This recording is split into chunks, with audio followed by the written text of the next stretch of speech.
ప్రతిపాడు నియోజకవర్గం ప్రతిపాడులో ఎస్ఈఆర్పి వారి ఎన్సిపి పథకం కింద ఎక్కార్డ్ వాహనాలను ప్రారంభించిన స్థానిక శాసనసభ్యులు డాక్టర్ బూర్ల రామాంజనేయులు ప్రతిపాడు గ్రామంలోని రజక సంఘం వారికి 2 వాహనాలను అందించారు.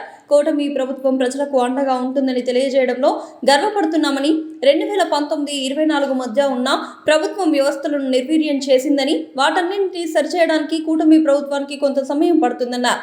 ఈ కార్యక్రమంలో కూటమి నాయకులు, కార్యకర్తలు, అభిమానులు పాల్గొన్నారు.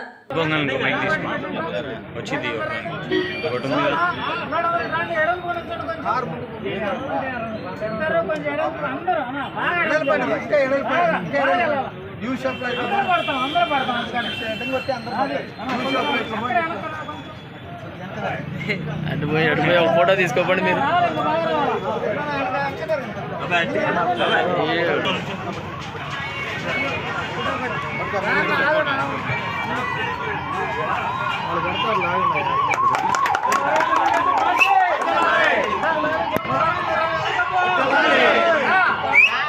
వర్ధిల్లాలి కూటమి ప్రభుత్వం, వర్ధిల్లాలి నారా చంద్రబాబు నాయుడు గారి నాయకత్వం, వర్ధిల్లాలి నారా లోకేష్ గారి నాయకత్వం, వర్ధిల్లాలి బోలరామయ్య గారి నాయకత్వం, వర్ధిల్లాలి పల్లా శ్రీనివాసరావు గారి నాయకత్వం, వర్ధిల్లాలి పల్లా శ్రీనివాసరావు గారి నాయకత్వం,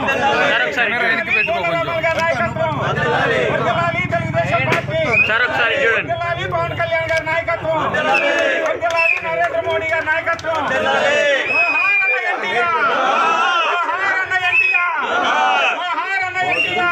నాకెందుకు వాళ్ళ మీద కొట్టు.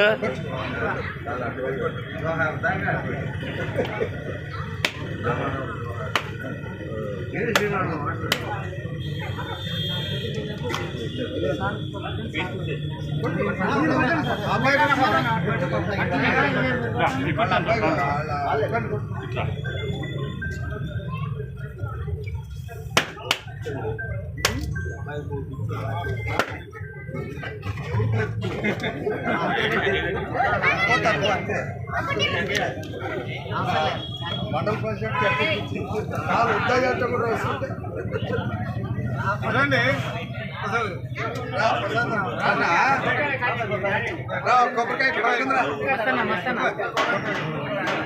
బండిలో ఎడ కాదు ఐసుకున్నా పక్కన బండి ఇది బండి అక్కడ పక్కన ఉంది బండి.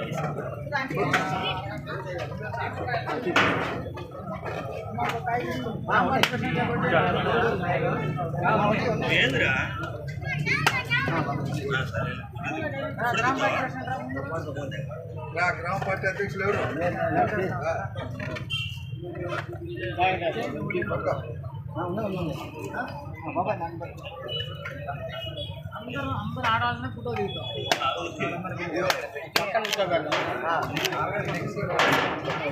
అన్న చేది అన్న చేది అన్న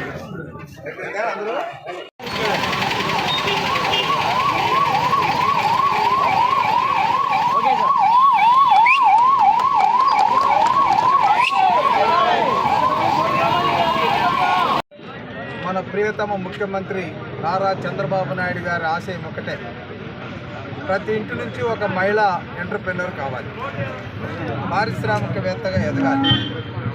అందులో భాగంగానే మా పత్తిపాడు నియోజకవర్గంలో షర్ప్ ద్వారా ఈరోజు 5 ఎక్కార్డ్స్ని మంజూరు చేయడం జరిగింది.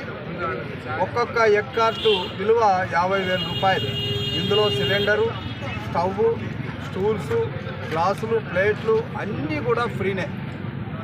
సో ఈరోజు 50,000 రూపాయలు ఉచితంగా ఇచ్చేటటువంటి ఈ కార్యక్రమం ద్వారా ఆల్రెడీ నూడిల్స్ వేసే విషయంలో కానీ, ఎగ్గుతో రకరకాలైనటువంటి తినుబండారాలు తయారు చేసేటటువంటి వారైతేనేమి, మా బీసీ సోదరులు, మా రజక సోదరులు కుటుంబాల నుంచే మేము ఈ 2 కూడా ఎన్నిక చేయడం చేశాము. సో మా సోదరులు, సోదరిమణులు ఈ కార్యక్రమంలో గతంలో వాళ్ళకు ఉన్న ఎక్స్పీరియన్స్, ఇప్పుడు ప్రభుత్వం అందించినటువంటి ఈ సహకారంతో వారి కుటుంబాలు 3 పువ్వులు 6 కాయలుగా ఎదగాలి. వారి కుటుంబంలో పిల్లలందరూ బాగా చదువుకోవాలి. ఆ రకంగా పేదరికం లేనటువంటి సమాజాన్ని తయారు చేయాలనేటువంటి ఒక ఆలోచనతో ఈరోజు ఈ కార్యక్రమంలో భాగస్వామ్యంలో అవ్వడం మా అదృష్టంగా భావిస్తాం. 2019-24 మధ్యన ఎన్ని అన్యాయాలు జరగాలో అన్ని అన్యాయాలు జరిగాయి. ఎవరిని వదలలేదు, భూమిని వదలలేదు, మరి మైన్ని వదలలేదు, షాండ్ను వదలలేదు, చివరికి ఆడబిడ్డలు దాచుకున్నటువంటి శ్రీనిధిని కూడా వదలలేదు. ఎక్కడ వీలుంటే అక్కడ సొసైటీల్లో మోసాలే, విత్తనాల్లో మోసాలే, ఎరువుల్లో మోసాలే, చివరికి రైతుల దగ్గర అప్పులు తీసుకొని కూడా ఎగరగొట్టారు. మరి అది వైసీపీ పాలనలో 5 సంవత్సరాలు ప్రజలు ఉన్నటువంటి చేదు అనుభవం. సో ఏదేమైనా మహిళలు దాచుకున్నటువంటి శ్రీనిధి డబ్బులు ఆనా పైసలతో సహా కక్కించే బాధ్యత నేను తీసుకుంటున్నాను. ఇది ఆల్రెడీ టీఎస్సీ మీటింగ్లో కూడా జరిగింది. దీని మీద ఒక సభా కమిటీ కూడా ఉంది. ఆల్రెడీ అన్ని విషయాల్లో సొసైటీలో కానీ మహిళా సంఘాల్లో కానీ ఏదైతే దుర్వినియోగం జరిగిందో ఆనా పైసలతో సహా వాళ్ళు ఎవరైనా కావచ్చు కక్కించే బాధ్యత నేను తీసుకుంటాను.